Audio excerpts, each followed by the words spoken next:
In the beginning, when a faculty member was going to teach an online course at RIT, they would come into the studio, or we would go to their classroom and we would basically tape them.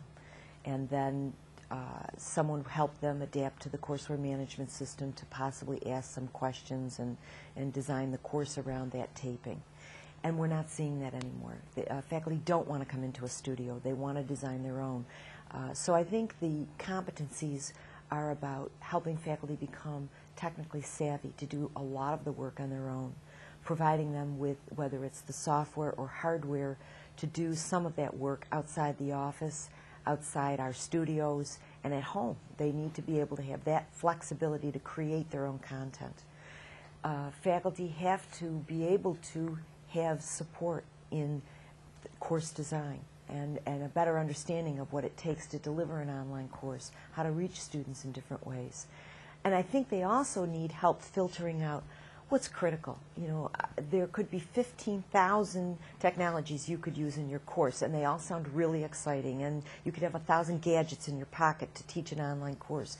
But at the base of it all, are you reaching students and helping faculty do good assessment so that they know if they're reaching their students, and also be able to pull in the world and pull in those experiences as they're relevant, not just for the tech toy or the thrill of the moment, because I want you to jump through hoops to do this kind of technology experience online. It really is about how do I pull in the world in a relevant way to make the learners have a better experience? How do I assess that learning? And how do I get support from people in this field to help me to be able to do that?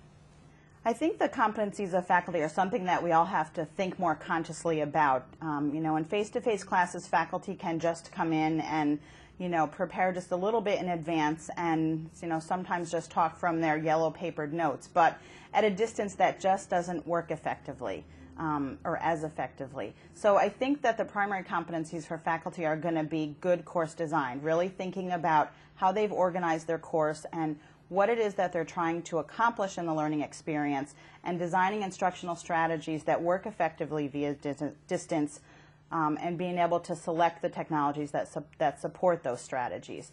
I think that requires much more organization and planning than some faculty are used to, so I think being organized and being able to plan is a competency that is required in distance learning. You know, I think also being able to engage distance learners in a virtual environment is very important. That interaction between the students and the faculty is a very big part of the learning experience. And so faculty need to be comfortable doing that and need to be able to do that effectively in order to carry out the learning that they're trying to accomplish. I also think a big factor is their attitude and their philosophy and their willingness to be open about how the learning process is going to happen, and to be open to new technologies that are coming, to be open to feedback that they're going to get from their students, and so to be constantly looking at how they can effectively teach and accomplish their learning objectives. Well, Daryl, it's interesting. At the University of California, Berkeley, we were responsible for the Correspondence Course Center. Now, that was the type of distance education we were doing up until the 1990s.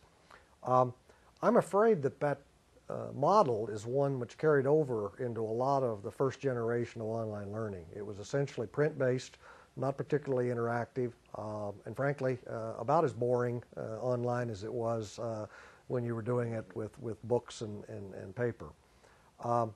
We've moved over the last few years into a second generation where we've got instructors that you now see participating and delivering lectures, which you can hear because the audio is being streamed. You can see their presentations because of streaming video, but it's not any more interactive really than the earlier version.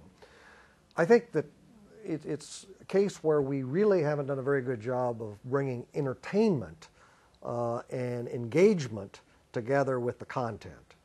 So if we want to keep students with us, and we want to really see it grow, I think we have to be far more sophisticated in instructional design than we have been up to this point. Well, it doesn't have to be, you know, slapstick. I'm not talking about that kind. I'm talking about just like the good lectures where the instructor had a sense of humor, or where the instructor could go into role at points.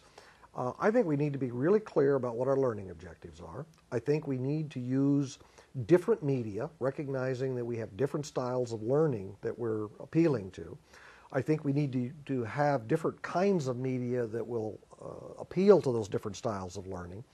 And I think we need to engage the students so that they can demonstrate to both themselves and to an instructor that they've got it, that they've got a particular point, and they don't move on to another module or to another series of learning activities until they've demonstrated that.